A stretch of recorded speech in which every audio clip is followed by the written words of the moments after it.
Okay. So when you become a boss, a lot of times you're coming from the teaching into being a boss, and Kate's going to talk about that a fair amount in a minute. But when you first step into a leadership role, you have to do a whole lot of mental work. You have to change from the mentality of I need to do it to I need to make sure it is done. When you are a worker bee, as opposed to the queen bee, you have to do the work. You need to make sure that everything that is in your purview is done by you when you are the worker bee.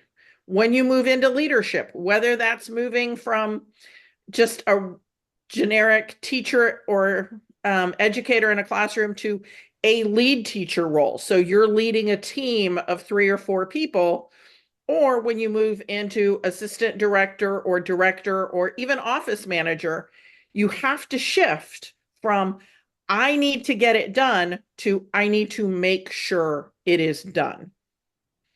And that is very, very hard. We've all had at least one boss, I guarantee, that could not make that shift well, and they micromanage their staff.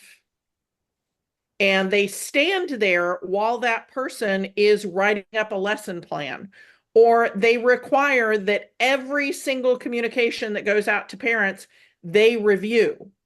Well, that means that you are doing the work. You're not ensuring that the work is done. So we need to make that transition. We need to make that shift from I'm the doer to I'm the supervisor. I'm the one who's ensuring it gets done. So, how do we do that? We have to learn how to delegate. Woo, delegate. That is one of those words that we hear and we're like, yeah, I do. I need to delegate. Absolutely, I will delegate. And then what you do is you walk by, I call it friendly fire. You just walk by somebody, you see that they appear to have some extra time, and you go, hey, would you mind doing blah, blah, blah, blah, blah? Would you mind? You are so great at parties. You're always entertaining people. Would you just take over the Christmas holiday party for us? And you just say it like that, and you don't do the steps to delegating. All you did was ask them if they'd be willing to, and they said yes, or they said maybe. And you just kept walking, and in your head, you have delegated it.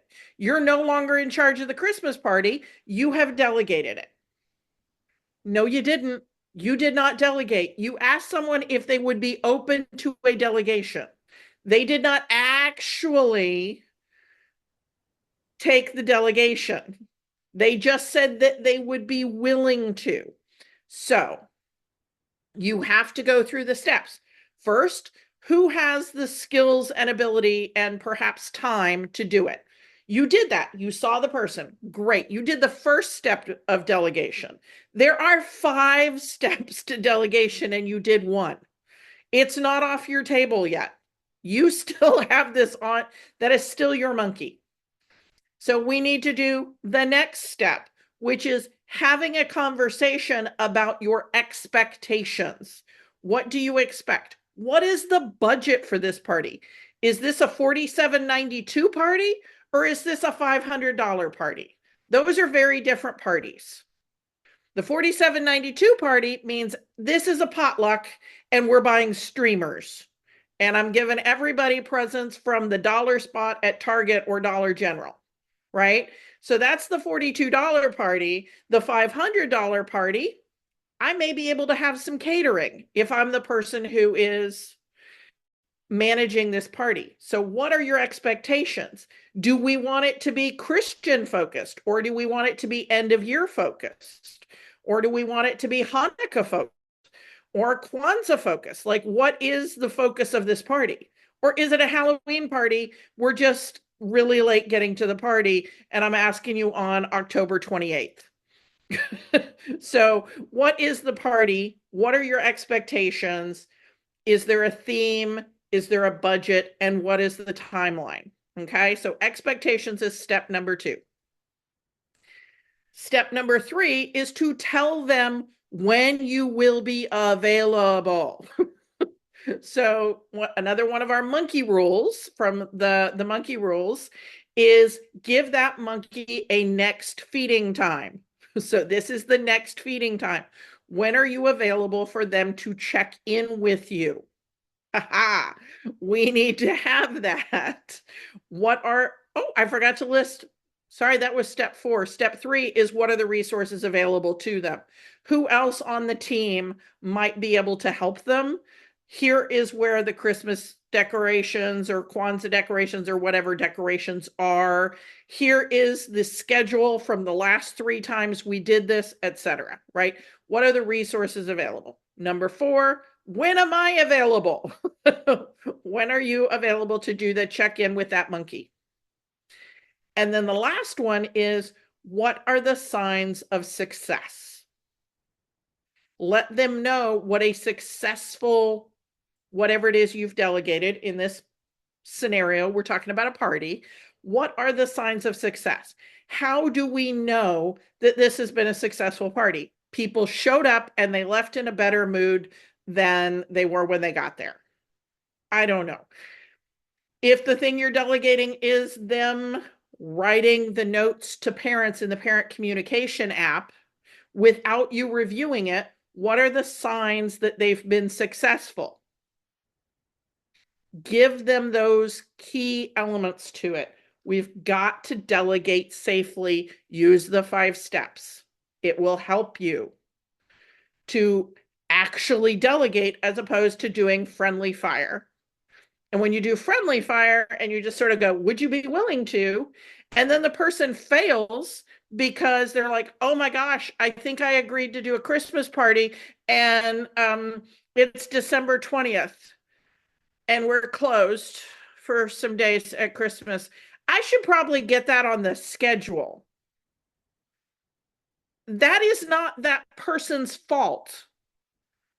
It is not their fault that on December 20th, they're asking you to put the Christmas party on the calendar. That is your fault because you did not go through the steps of proper delegation. Okay? The first time you do this, you're going to get it wrong. I'm sorry, you are. You're going to get it wrong the first time you do it. But the first time a child tried to crawl, they failed at that. You just have to keep trying. You just have to keep trying. Write down the 5 steps and practice them. Practice them on little things before you're like, here, would you like to open another school? And you delegate that by friendly fire. And then you're really surprised that you don't have a second school. Okay. The other thing that's really important with becoming the boss is establishing trust between yourself and your team. Because people want to work for people they know, like, and trust. So how do we establish trust with them? We establish trust with them by meeting with them. And as you go through the online parts of this class, you will see we talk about this, how to go through and meet with your people, but they need time outside of class time and outside of a time that you might be fussing at them to get to know you and for you to get to know them. They need to know that you are someone that they can trust. And part of that is that they have to know you.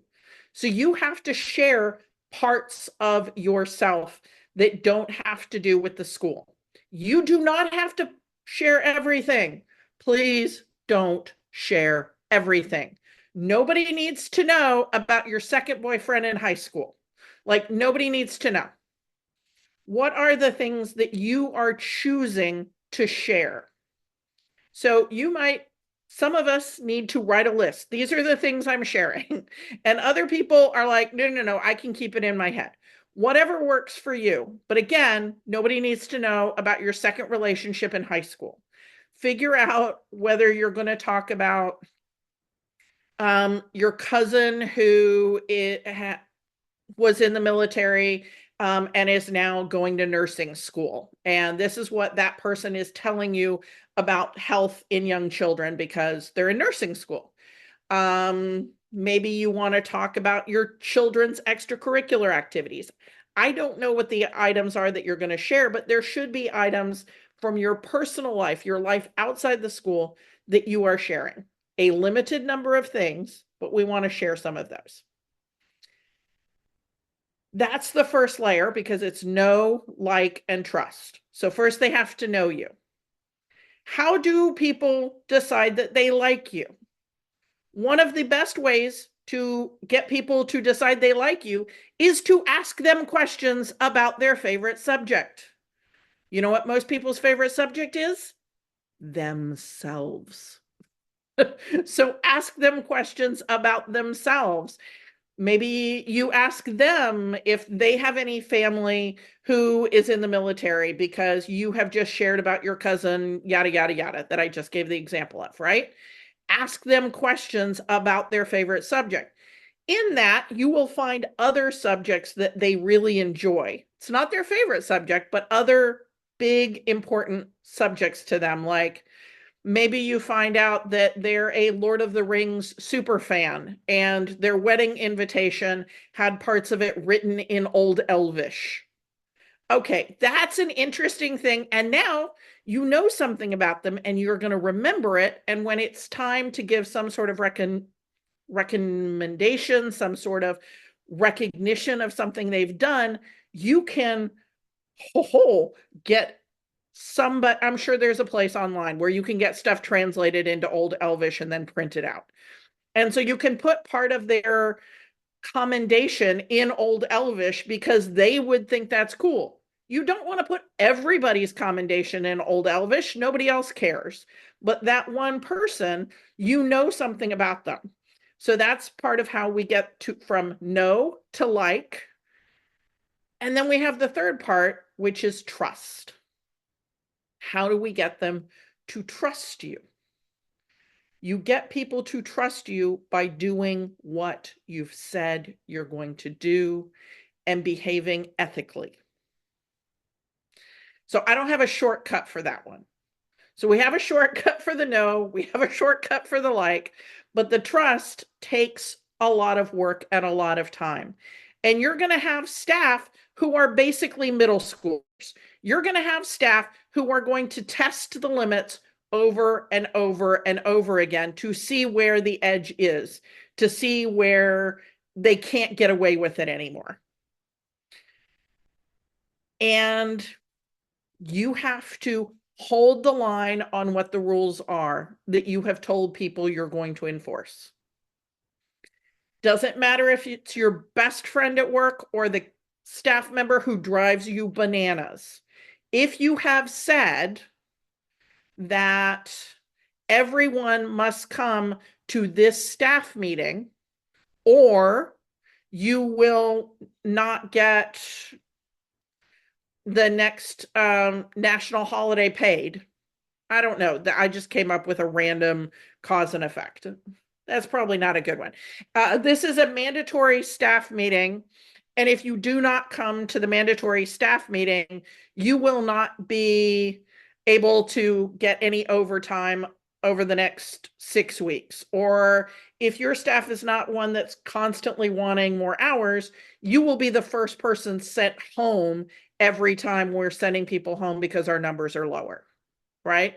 Some sort of natural related consequence. You're not acting professionally by coming to the staff meeting, so I want you here less. Does that make sense? So if it is your best friend and she calls you and says, I have a scratchy throat, I can't come to the meeting, that person now gets the natural consequence, even though it is a valid reason to not come, because we want her to take care of her scratchy throat so she can come to work the next day. We have told everybody that you have to be there and you have to hold the natural consequence. even if it's a valid reason. Okay? Because you have said that is the consequence. If you are going to have some leniency on the consequence, you can say everyone needs to be at the staff meeting unless they or a member of their immediate family is in the hospital. Now, if she takes her happy little self to the hospital to make sure it's not strep throat, I can excuse her. But if you did not give that caveat at the time you were giving the consequence, it is very clear to everyone that you're just giving her a free ride because she's your friend. So when you're giving a consequence, if there's an exception, give that at the time. Okay? They need to know that you are fair and that you are holding everyone to the same standard on things that are standardized. Okay? I had a staff member years ago who could not, he seemed to have some sort of pathological issue that he could not show up when he was scheduled. He would always show up between 5 and 15 minutes late. It didn't matter if I scheduled him as an opener or someone who came in at noon. He would always be 5 to 15 minutes late. I think he probably needed to have some therapy to deal with whatever that was. So I always scheduled him 15 minutes before I needed him on staff. That meant that there could be a perception in my staff that that person was being treated differently.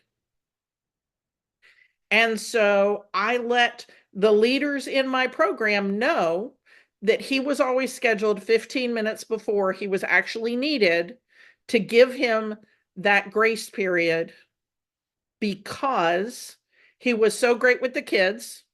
And if he got there on time, great, I'll take him for an extra 15 minutes.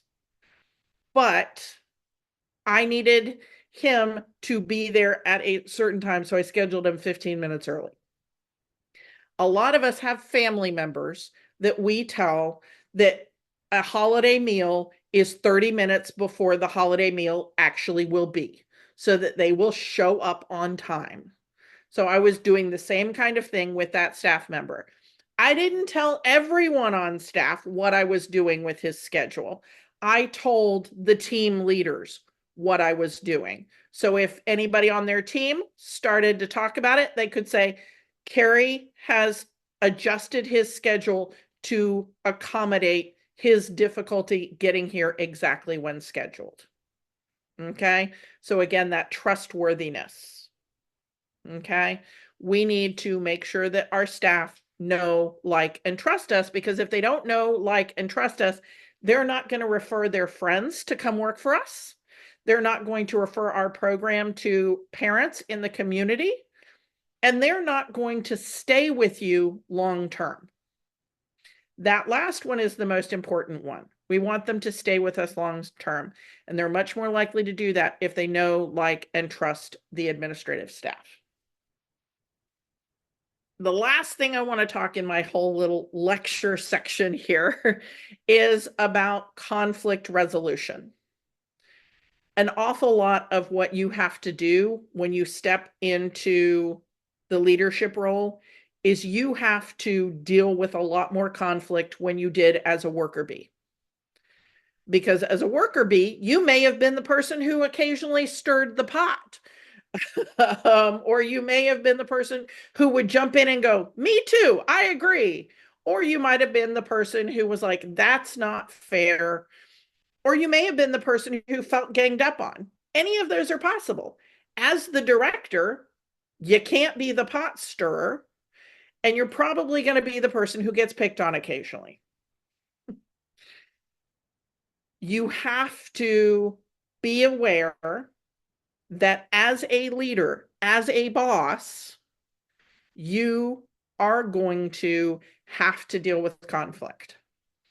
If that is a challenge for you, if you are the kind of person who is all about getting everyone on the same page, you love to integrate a team, you're all about let's make everybody happy, I need you to know that that's not going to happen on a day-to-day basis. There's going to be people unhappy with you because you're sending people home because your numbers that day are low, or you're asking people to work overtime because your staff numbers are low, or you're going to have to tell a parent, I'm sorry, you do have to pay full tuition for the month of February, even though it only has 28 days. I understand that other months have 31 days and this one only has 28, and you think it should be cheaper.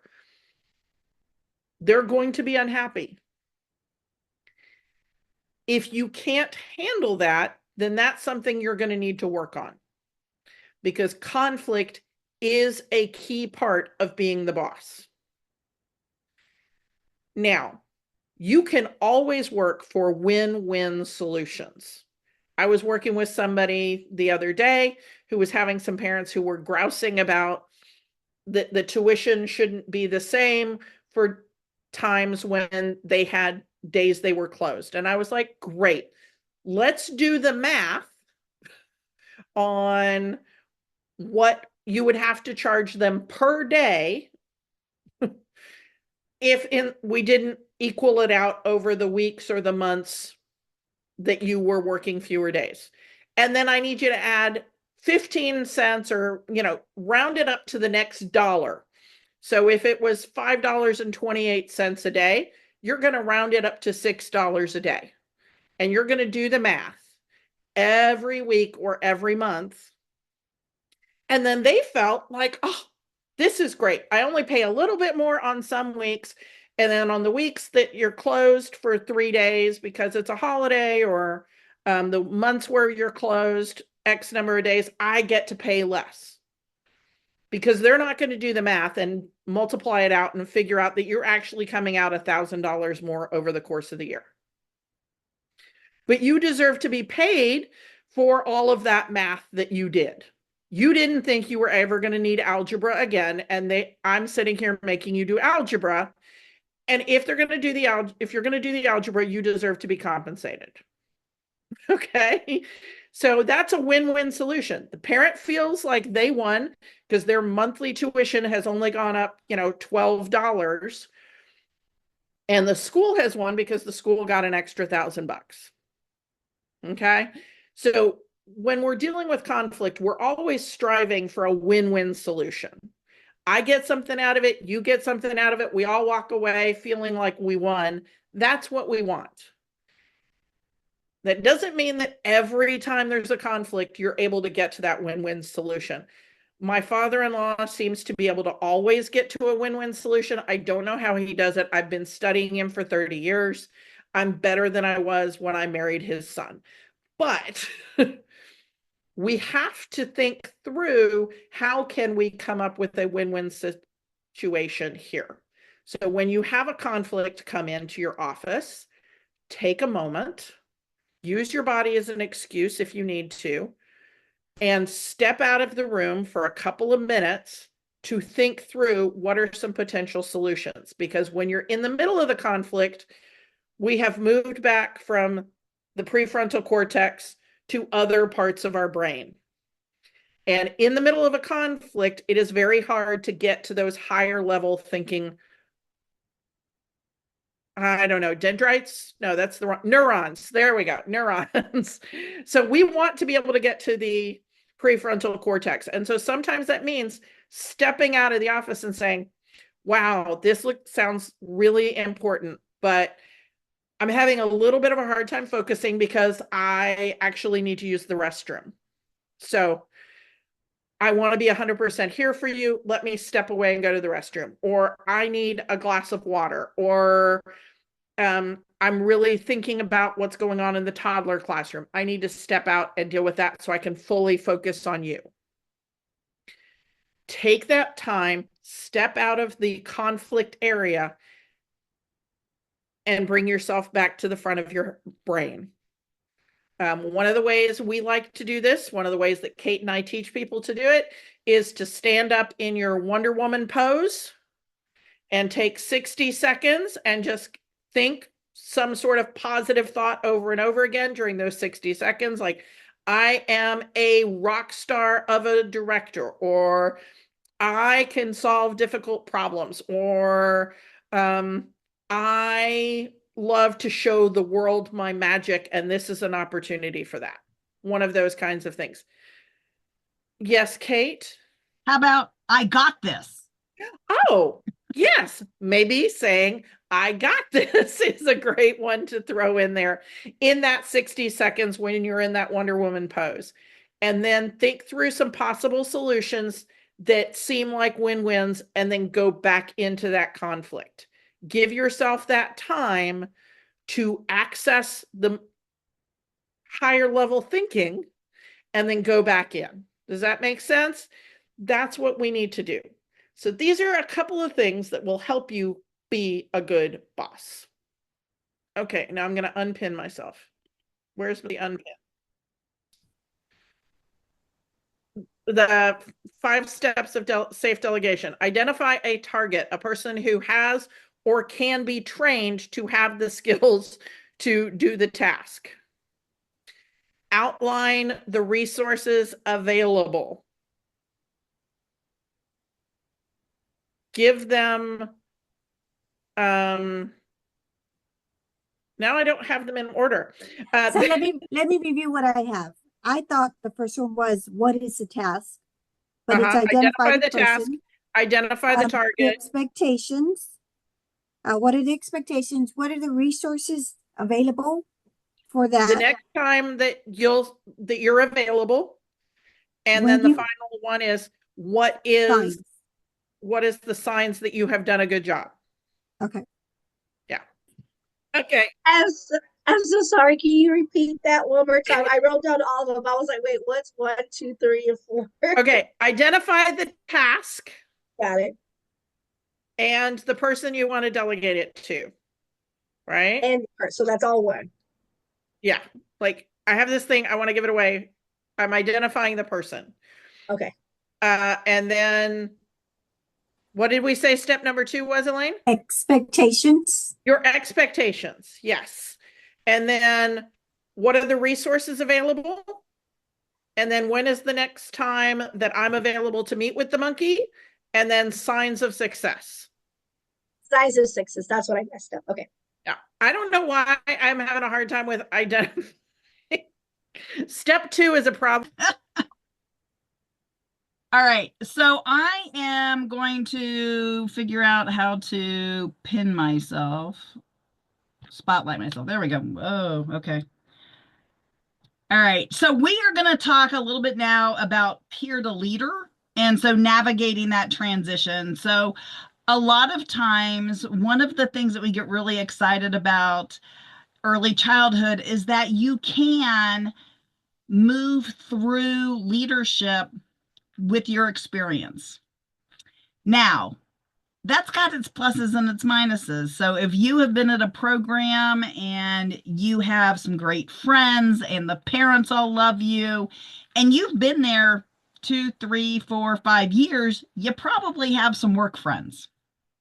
Well, sometimes having work friends makes you a great teacher and a great person to work with parents, but it doesn't always mean that you're going to make a great director or that you're going to be able to make that transition easily. So I want to talk about a couple of different points about this peer to leader transition. The first thing we're going to talk about are the challenges and what do those challenges look like. We're going to talk about setting boundaries and communicating expectations. And finally, we're going to end with some strategies to build respect. So I do have little notes. They're on Post-it notes. That shouldn't surprise anybody who knows Carrie and I. We write books with Post-it notes. So let's think through some challenges. And this is not an exhaustive list because we all are going to run into situations that we don't really know, we didn't see coming. And so that's a great opportunity to add it to the list of unexpected challenges when going from peer to leader, peer to manager, peer to director. One of the big ones, especially if you've been there a long time or you're an oversharer, is all of a sudden the people who work for you know too much about you. So if you're one of those people who goes out and socializes with your coworkers, maybe you have fun on the weekends together, the evenings together, y'all can fill in the blanks. And as a result, you've talked a little too much. Well, all of a sudden, they've seen you at perhaps maybe not your best, or they've heard stories about you at not your best. This is really, really hard to take back, right? You only get one chance to make a first impression. And if your first impression of that coworker was them someplace at a party having a little too much fun, well, it's going to be hard to remove that vision of you. And now all of a sudden you're in a jacket and a blazer and you're now the boss. So you've automatically created kind of a little hill that you're going to have to get past and get over. Also, they see you as a peer, right? So they may or may not have been the person who came to you asking you for suggestions. If you went to them, and sometimes some of us just do, right? We want to bounce ideas off people. And it couldn't be that we didn't. I'm not necessarily saying that that person knew more than you, because we've all heard those stories, right? Where somebody has trained somebody and the person they've trained is now their manager. I'm not really talking about that so much as a peer. Maybe you guys are both lead teachers and you wanted to brainstorm because that's how you are. And you find some of their ideas really exciting and you start to implement them. Well, depending on how you responded to your peers at the time will depend on whether or not they viewed that as, yeah, she's successful because I made her that way, or yeah, we work really well together. So if it's the first one where they think they have trained you or they have mentored you or the reason you are good is because of them, you now have another challenge. Sometimes both of those can really go awry because, well, sometimes we just know people in lots of different ways. Okay. So they could be somebody who you know from a work relationship, and maybe later your kids ended up in school together. Or I don't know, I have a business partner who I've worked with now for over 25 years.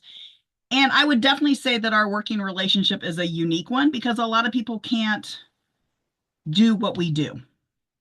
So in childcare, a lot of times we do run into family members who work together. So we have worked with clients who the son works for the mother and the mother started the program. Now the son runs a different location. We've had situations where best friends and siblings were teachers, and now all of a sudden one of them is the boss. Well, that makes that all really, really tricky, and it really takes us into that next component of setting boundaries and maintaining professionalism. So as we move past some of the challenges, and like I said, that was not designed to be an exhaustive list, just a couple of examples. As we move forward, one of the things I want you to think about is setting boundaries and professionalism. And literally, this has to start about the time that you think you might want to be a manager. So if you are currently a lead teacher and you know for sure you want to be a director at some point in time, then you need to make those changes pretty quick because, again, they already know you. They already have an opinion. So you need to start to plan out what that new version of you is going to look like.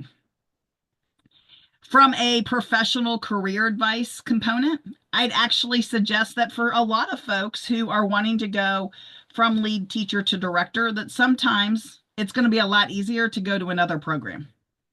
So you can move up in the industry. It may just not be at that same program. It could just be another location. And this is where sometimes it's a great opportunity to encourage an owner to open a second or third or fourth location because you've got the skills. You can be an awesome director, but you have a history with people at that school. And sometimes you just can't get past those histories. And sometimes the best thing you can do as a director is go, I'm not sure we can get there from here. But let's talk a little bit about what setting boundaries and increasing your professionalism looks like. So first of all, let's talk socially. This seems like this should be a pretty easy boundary, but it's not going to be easy for a lot of you. A lot of you are going to run into issues where you are related to, or you are going to see your peers and coworkers in other settings because you work in the same community. If that's the case, have a one-on-one conversation with each of those staff and work together. So try to come up with that win-win situation of what that's going to look like.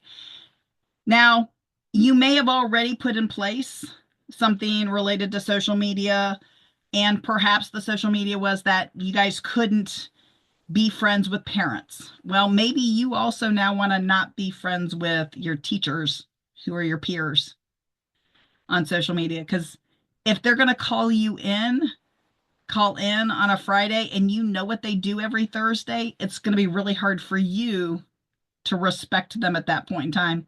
And if you're still friends on social media and they're sharing it, it makes it impossible for you to not have a preconceived idea of why they're sick. So have those discussions early about boundaries, have them privately with folks, and just talk about, but you need to know what it means to you, and you need to know both personally and professionally. So if this is a job you are so excited about, you have earned it, you are going to do super, we are excited that you're here. We want to make sure that you're setting yourself up for success. So as you're having conversations with the staff, male, female, who you have worked with for any amount of time, but in a different role, having the conversation with them about, what did they like about the previous manager? What did they not like about the previous manager? How do they want to be managed? This gives you great insight into them, and it gives you a great opportunity to go, great. I just want to let you know that when we're at work, this is the situation. Because I'm now your manager, I'm not going to go out with you on Thursdays anymore. I'm really bummed about that. I will still see you at soccer games on Saturday. I am not going to ignore you. I'm not going to be rude. But just so you know, I probably won't go with everybody afterwards. Or if I do, let's just talk about soccer. So in other words, if they go to the soccer game and afterwards everybody goes to pizza, don't let this former staff person, regardless of the relation, pull you in to talking about work business or work gossip. You want to make sure that you've done a really good job helping them kind of go, okay, so this is our relationship at the soccer field. So at the soccer field, this is who we are, and these are the kinds of things we talk about. Now, if you're related, this gets even more interesting. And because now you've got to deal with not only that work time, things like social time, like, maybe kids or grandkids games or other events, but then you've got family functions. Now, generally, most people don't think this is a big deal until you have to write up a family member or let a family member go. Now, one of the places that I worked early on in my business career profession, the only time anybody ever got fired is when the owner went on vacation because she wouldn't do it. She had known everybody since she started the business. And if somebody wasn't living up to the expectations that she had for them, she took the work and she did it instead of making them do it. She always had a reason why whatever they did was okay. Now, as her business partner, didn't mean it always worked for me. And so I'm coming at this from a different perspective. And so I was always the person who let people go when she went on vacation. And one time I had to let her daughter go. And we struggled with what this was going to look like, because when the daughter was needed, the daughter did a great job, but we often didn't have enough work for her. And it wasn't commonplace at that time to have people work on just projects, so project-based hires. So we ended up getting there with her, but it was something that the mom or my business partner had a really hard time with at the time. Now, that doesn't translate to childcare so much because in childcare, well, the projects are about this tall and they're there probably 5 or 6 days a week. So you can't really go, oh, I only need you when. But we will have situations where employees that you have, you're only going to need certain times. But if you are attached to them, or the owner or the previous director always allowed them to work full time, even though you didn't need them full time, this is where, as the new manager, especially if you're a peer, you're going to probably run into some of your first and early conflicts. And that is because now your expectation is all about making the budget balance. Balancing budgets, peer to manager. Sometimes people look at this and go, okay, these two things are not related. But they absolutely are. And the reason they are so related is because all of a sudden now you're making decisions based on budget and business performance versus I like you. I want to do things with you. I want to make you happy. If you're listening to this video and you're going, oh, I'm one of those people, I always want to make people happy. Remember that this is going to be a challenge and this is going to be a process. And this is now a new boundary that you have to set up, which is, are they working when you need them to work? And are they working where you need them? So hopefully that makes some sense. As we kind of move on, we've talked about limiting social media, putting up the boundaries, making it really clear when, which hat you're wearing. So if you're at work, you're in a boss situation. If you are together because you're family or very close relations or your kids are friends, those are different situations. Now, one of the things that we've talked about in the earlier part of this course is people need to know, like, and trust you. Well, these folks know you. And sometimes they maybe know too much about you. Now, chances are you wouldn't be in this position if people didn't like you. So even the previous director or manager somebody in leadership likes you. But now all of a sudden you have to get your peers, who, like I said, probably know too much about you, to trust you. And this one sentence may seem kind of like, why did you even have to say that? Or why are you stressing that? But it's a big one, which is, do what you say you're going to do. If you've told the staff, yes, I'm going to work really, really hard, or, oh, yes, I'm going to get you all the supplies you need. Can you really do that? Do you have the authority to make that happen? Do you need to make provisions about what kinds of supplies? If they need $5 fruit for a project, is that really in the budget? Is that something you can really do? Remember, one of your boundaries is going to be related to budget. So as you're going through and you're having conversations with your staff at any point in time, this could be something that you did as soon as you came in. It could be something you do every 6 months. Whatever it is, you need to make sure you're having those conversations so that you have that open communication. But if you make a promise, make sure you can keep it. If you're not sure, you're going to be better off going, hey, let me look into that. Let's see what we can do together. And on the last section, Carrie talked about win-win relationships, and this is a great opportunity for you to practice that. So practice that with little things like supplies. You may not want to start a win-win situation on having to let somebody go or drastically cut staff's hours, which are both often common scenarios that somebody who knows, likes, and trusts you is a little surprised about, because they're like, wait a minute, I trusted you and now you're cutting my hours. If you have those conversations early on about budget being one of your boundaries and acknowledging that, hey, we don't have enough kids, we've lost some kids, or I know you've worked 40 hours forever, but for some reason, the last 6 weeks, you've clocked in and you've gotten 5 hours of overtime every week. We need to talk about what it means to work your 40 hours. These are both pretty typical types of conversations that managers, directors find themselves having to have with their staff. Be careful about what you promise. Make sure you're clear and you have all the information when you go to have conversations, especially if you're having to put up new boundaries. Now, these are new boundaries from you, but they may also be just completely new boundaries. These may not be things that were ever in place with previous management. My favorite are those who think they can walk into your office and ask you something all the time and leave their classroom. Yes, they left their classroom. Now, the previous management may have not ever had a problem with that. If you're listening to this, you and I both know that there's all kinds of reasons there that was wrong.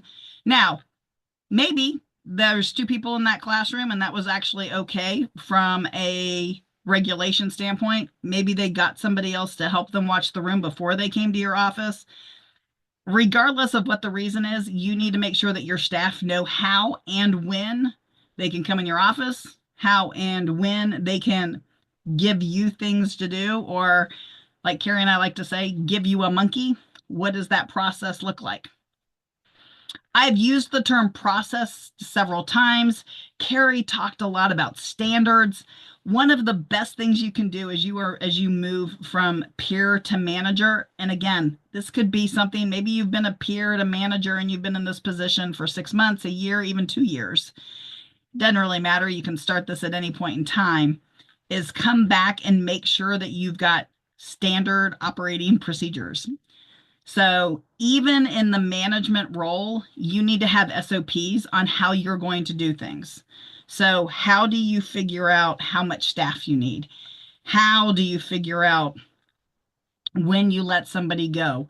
How do you know what that boundary looks like? So create those standard operating procedures, even related to boundaries, related to budgets, understanding. Friendships don't have to go away. They just have to change. But they also may have to now be intentional versus just work friends. And they may have to be like, hey, I really want to do something with you, but it's not going to have to be on Saturdays at, 10 o'clock in the morning, because I want us to be able to do it where we're not thinking about work or talking about work or anything relationship to work. But remember, you're still their boss. So might have to limit those Sunday morning mimosas. So anyway, hopefully that helps you put yourself into kind of some aha moments, some list of things to do related to moving from peer to manager, what that transition looks like, understanding the roles boundaries play. Hopefully you got some tips that you can apply to yourself and within your program. And remember, and it's okay that if you really want to move up in this industry, it may not necessarily be at the physical location you're at right now. I am sure that the owner and the management team where you are right now would love to keep you. But you know what? Sometimes that means you may have to go to a different location. But sometimes you just may have to work together and find you maybe a school that's a better fit, because sometimes they just know too much. All right. With that, Carrie. To be on. Okay. So the class format for this class is there are the 2-hour meetings every week here. We talked about that a little at the beginning. And then you will have 5 different modules, 5 different courses, one for each week that have the content for that week's topic. So this first week is becoming a boss. That is the topic. I don't think that's what the course is called. That is one of the modules. But this first week is that whole mental shift. What do we need to think about from a HR perspective? And then there'll be 4 other units based on the feedback We're going to make sure that legal issues are part of the other units, and offboarding, letting people go. There's been some requests for some scripts, and we're asking Rosie to maybe track down a couple of documents that she has to share as resources for you guys as far as contracts or agreements, hiring and getting people to show up for interviews, and staff retention. So those are some topics that we talked about making sure are in our content going forward. Again, if you have other things, let me know before Monday morning. So there will be every unit in each of the 10 courses will have probably a video. It will have written sections, and there will be a quiz. So same old, same old. There are also additional resources in most of the units, and you can use as much of that or as little of that as you want. We are trying to give you as much support as we can on that. So, other topics. Okay, so now we're going to talk a little bit about workplace culture and conflict resolution. So you need to know what your workplace culture is. And in a good number of cases, when you are a new manager, there are parts of the workplace culture that you need to change. You might have been brought on because the last manager retired. You may have been brought on because the last manager was fired. I don't know which one it was, whether it was a voluntary work separation or involuntary, but there is almost certainly at least something that you feel needs to change about the workplace culture. Maybe they didn't have as much of a concern about licensing issues as you do. Or maybe you're a big stickler on being on time for everything. Or maybe you are a big stickler on the curriculum needs to be play-based and you don't want to see any worksheets ever. You don't believe in coloring sheets. I don't know what the elements of the workplace culture are that you feel you need to change, but there probably are some. I frequently find that when I come in, there has been some laxness about the standard operating procedures and minimum standards, and that's why I'm brought in. I'm usually brought in for that, or sometimes I'm brought in because there is a toxic work culture and we've got a lot of gossiping and negativity going on. So you need to figure out what the workplace culture is and how you can adjust it. We have a whole section of that in this class. Part of that is, again, how are you laying the groundwork for the workplace culture that you want? How are you communicating that? What are we doing? How are we building that trust? There are definitely some elements in the course about initial meetings with staff and about a suggested idea about having a 360 evaluation of you in 90 days. It is really helpful for the workplace culture. Another part of that is how you resolve conflict. We have talked before about the whole win-win scenario.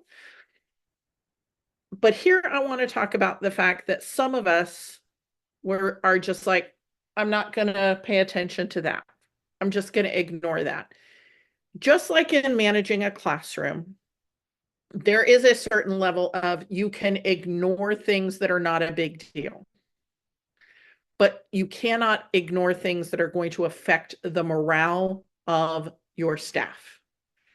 If some people are always getting new supplies and equipment in their classroom because they're asking all the time, and there's another classroom where nobody's ever asking for supplies and equipment, that's going to affect morale. So you have to go in and talk to the person who's never asking and say, I need you to think about what could improve your classroom. Okay. Sometimes you're actually going out and asking for the conflict because you see there's a problem and you need to poke a hole and let the stress out of that situation. You cannot avoid a conflict between two staff members. You've got to go out, bring them into your office, and have a conversation between the two of them that you are moderating. You need to reflect on your past experiences and what you know are conflicts between staff that are likely to happen, conflicts between staff and the primary caregivers, the parents or guardians, conflicts between staff and your policies, conflicts between your customers and your policies. The more you think about that ahead of time and you think about what different perspectives can I think about this from, the better you're going to be able to bring the workplace culture into the conflict resolution, and the more successful you're going to be with conflict resolutions going forward. You can push the magic button now, Kate. She didn't push the button. It doesn't. Okay. So, so the last section that we want to talk about today is emotional intelligence in management. EQ is what it's generally called, or EI, sometimes EI. And what it means is awareness, self-regulation, empathy, and social skills. Those things that don't show up on an IQ test, but definitely determine your success in most jobs, right? The ability to connect with other people and to read social and emotional cues from the people you're working with. So, why does awareness, self-regulation, empathy, and social skills impact your job as a director? Because 98% of the time, you are working with and for people in this industry. This is not a tech-heavy industry. This is a people-heavy industry. So we want to make sure that we're building that trust, we're managing conflict, and we are fostering growth, especially when we're talking about our staff. How do we foster their growth? How do we help them become the best versions of themselves? How do we help them have that thing that is most important for staff retention, which is a feeling of growth and development and opportunity? We have to have it by paying attention to what's going on with them emotionally and in their connections with the other members of staff. We want to have a good social connection without crossing that boundary between professionalism and unprofessional. It's a tight line to walk, a tight rope to walk. So you have to be very good at your EQ to know when you are coming close to that line and not stepping over. And when you do step over, stepping back and letting the other people involved know, I'm sorry, I stepped over the line from being manager to being your mom or to being a friend, and I need to step back into my role as the director, as your boss. So, what are some practical steps? Active listening. If you do not know about active listening, please go get yourself some resources on that. We are not adding into this how to manage a childcare center an entire course on active listening, although maybe we will eventually, but that is not part of this course that you're in right now. But reflective listening, active listening, making eye contact, paying attention to gestures, mirroring their language back to them, asking questions that lead in the direction you're trying to go, asking what their solutions are to problems. All of this is part of active listening. Here's the really hard part of EQ. Managing your emotional triggers. There are things that were beautiful parts of your childhood that are going to get triggered by stuff that happens at your school. And there are not so great parts of your childhood that might be triggered by things that happen in your school. And you need to know about those things and try to unpack them. If you were the middle child, you may have a huge thing about things being fair. That's what Freud says anyway, right? The middle child has a whole lot of issues with fairness. And maybe you have issues with absent fathers because you had an absent fathers, or domineering fathers because you had a domineering father, or certain phrases that people say that maybe one of your colleagues says, or one of the staff says, or one of the parents say. You need to try to figure out as many of your emotional triggers as possible and maybe do some role playing with someone you trust to help you respond if that comes up. Because the more you can practice it, your body and your mind will understand, oh, this is not a crisis situation, where it may have been when you were an 8-year-old child and something similar came up. So you need to figure out your emotional triggers and figure out ways to put them on pause if you need to put them on pause, and then go outside 2 hours later and scream, or how to resolve your own emotional triggers. We all have them. I'm not saying you can't have an emotional life and you can't have emotional triggers. I am saying, as a professional, as a leader in your program, you have to know what those triggers are, and you have to figure out ways to not be triggered. Because if you're triggered, again, I keep saying it, we are moving back to the back part of the brain, and we are not able to be rational, and we're not able to be empathic with other people, and we're not going to resolve conflicts effectively. So that was the hard part. Let's talk about the last part, which is much easier, which is reading the nonverbal cues and trying to use them to understand the team dynamics. Are there staff members who are always standing right next to each other? And other staff member who they're not going to be within 15 feet of each other if they possibly can? Are there staff members who are constantly crossing their arms and leaning back in a staff meeting? What does that mean? So learning more about the nonverbal cues and what it's telling you about the emotional life of the people you're working with. Okay? So I want you to reflect on your current strengths and weaknesses in this area. We have a tool for it in the course. And think about areas for improvement. We have, I think, 3 different EQ evaluations in the course that you can use in your additional resources. Please avail yourself of at least one of them, because the more you know about where your strengths and weaknesses are, the more you can strengthen those strengths and improve the weaknesses to the point where they're no longer weaknesses. So work on your emotional intelligence. It will help you in managing your program in more ways than you can possibly imagine. So dig into the rest of the course, and I'll talk to you later.